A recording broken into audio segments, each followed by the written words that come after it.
So my name is Somma. I'm a DJ producer from Berlin and a label owner and also a crew member, which I'm going to talk about later.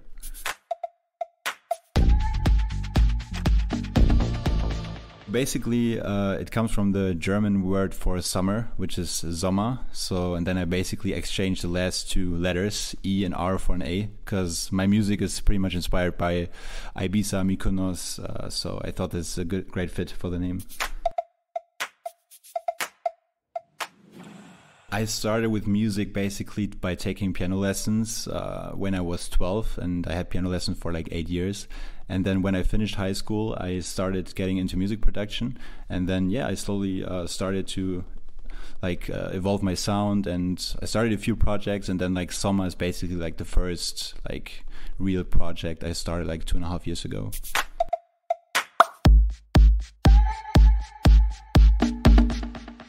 I studied like the classic way after high school. I first went to the US for like 6 months, and then I studied bachelor and master's degree. And while I was studying, I always made music. And I mean, I always had this dream and the plan of like making it my job. So luckily, after I finished my master's, I was able to make it my job. So I grew up with a lot of funk, soul, and also jazz because my parents were listening to it pretty much all the time, especially in the car. So it was like 70s, 80s kind of stuff, very disco influenced stuff, soul, like Earth, Wind and Fire, Donna Summer, Whitney Houston. So this is basically the music I grew up with.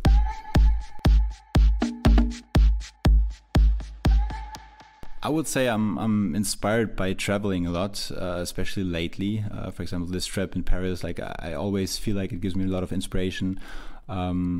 Also nature, I love to be in nature. I love art, like all forms of visual art. And then of course like some music artists, like basically pretty much the artists I grew up with that I just mentioned are big inspirations of mine as well.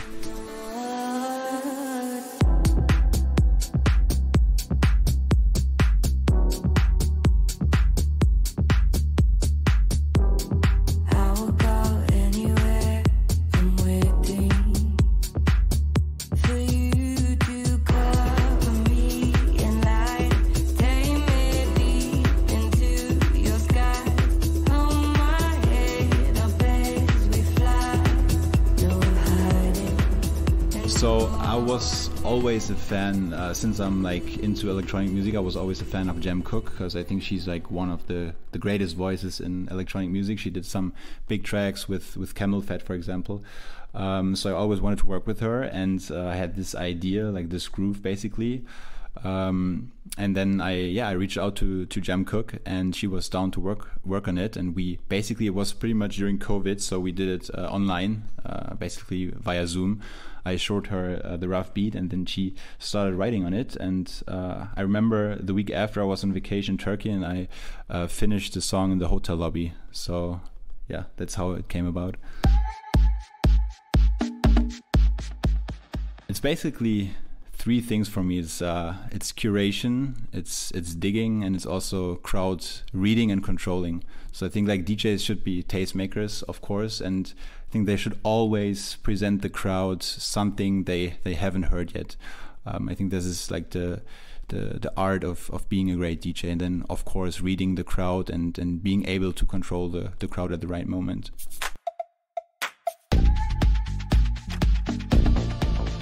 Well, that's a tough question.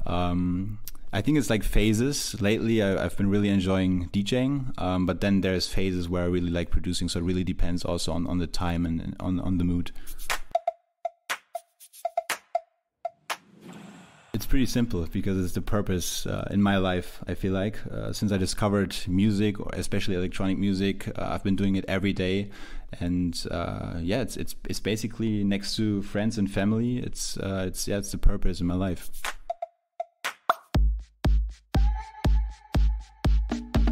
I'd say it's a mix of deep house and Afro house. Pretty simple, like a lot of organic sounds. I love piano sounds, and of course very groovy and like sexy, I'd say.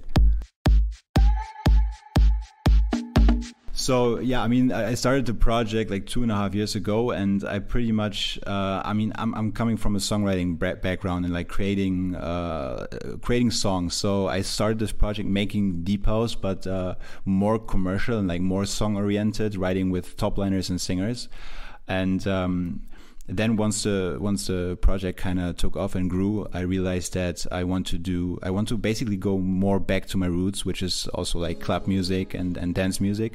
So I really wanted to incorporate all the grooves and like make the music basically club ready. So I decided to bring all those influences into my music, and basically it transformed into what it is right now.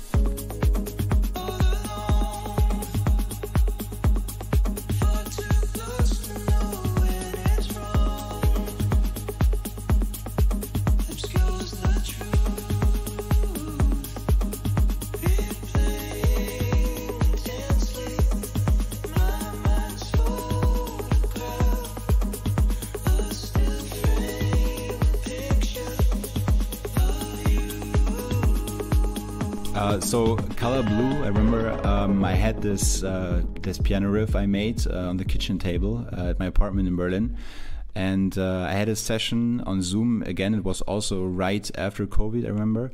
I had a session with Nicholson, who's also the singer on the record.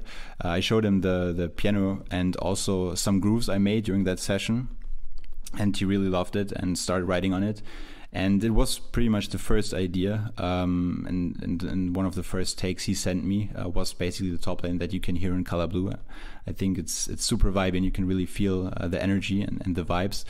And then this demo, I sent it to Sasson, who's a DJ here in Paris and from France, and because I thought it's a great vibe for him, and we could make a great team on this record. So I asked him if he would like to finish this record with me, and yeah, he said yes, and we're going to be playing it together this summer as well.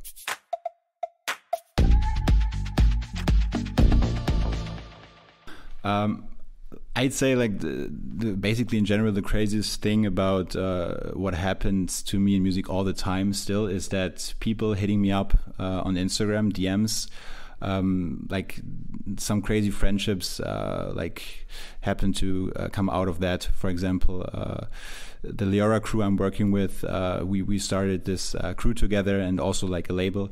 We basically met through Instagram DM, and then also some people that I call very close friends right now. This started via a DM on Instagram. So I feel like this is also a great hint for everyone. You should always just reach out to people, because you never know what happens and what kind of relationship could that lead to.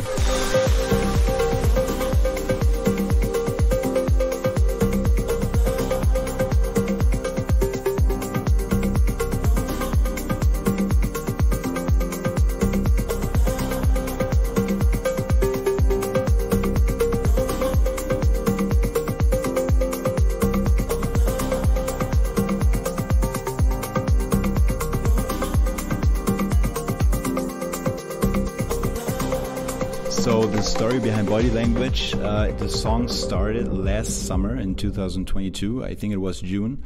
It was a very hot summer day, and I was in a studio in Berlin. Again, had a session with a friend of mine called Coach Harrison. He's a singer from Berlin. And we pretty much started this song on that day. It was super hot, like I said. So I think you can really hear that also in the song, that is like very, very summer-ish, very groovy. And yeah, we pretty much started that song. He wrote the top line, and then again, I thought I really want someone to join the track to finish it with me, who could really like also bring it to a next level. And I discovered Mass at the time, because he had a big remix of Baño de Follas during that summer. So I sent it to him via DM on Instagram, and yeah, he instantly loved it, and that's how we basically created the song and finished it together. It's going to be available June 2nd on Miami-based label Hurry Up Slowly.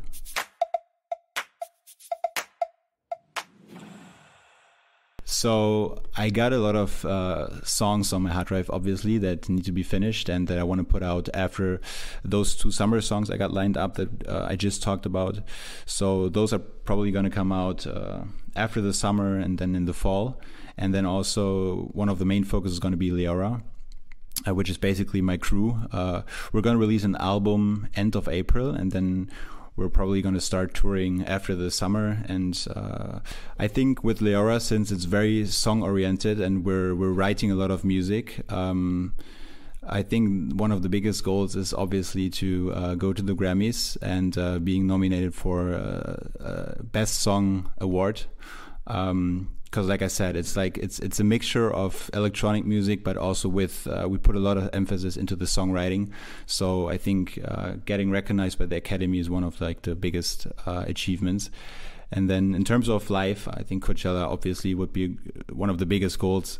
But then also with our crew, at some point, I'd say like in the next 5 to 10 years, Circo Loco is like our ultimate goal. We defined that basically as our mantra. We said like before we didn't play Circo Loco, we would not stop working on this project. So we will definitely play there one day. I totally forgot to mention Burning Man, obviously, as one of the main goals. I've never been to Burning Man, so yeah, it's one of my biggest goals. Obviously, as an artist, will love to play there one day, and I think when that happens, you see like the whole music and the whole scene from a different perspective, and also the artists, because it must be a magical place. So this is definitely also one of my main goals, to be at Burning Man one day.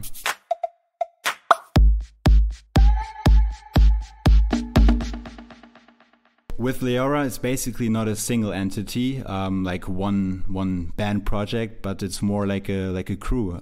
So we have Leora as like defining the crew, and then we have the single members, which is basically me, Somma, my friend Jules from the US, who's originally from Philadelphia, then Yuma, who's originally from Frankfurt, and our singer, who's Magnus, he's from Scotland. And it's really important for us that we also showcase the individual members of this project, not being only a band, but yeah, more like a crew, like a creative crew, creating songs together, creating the art together.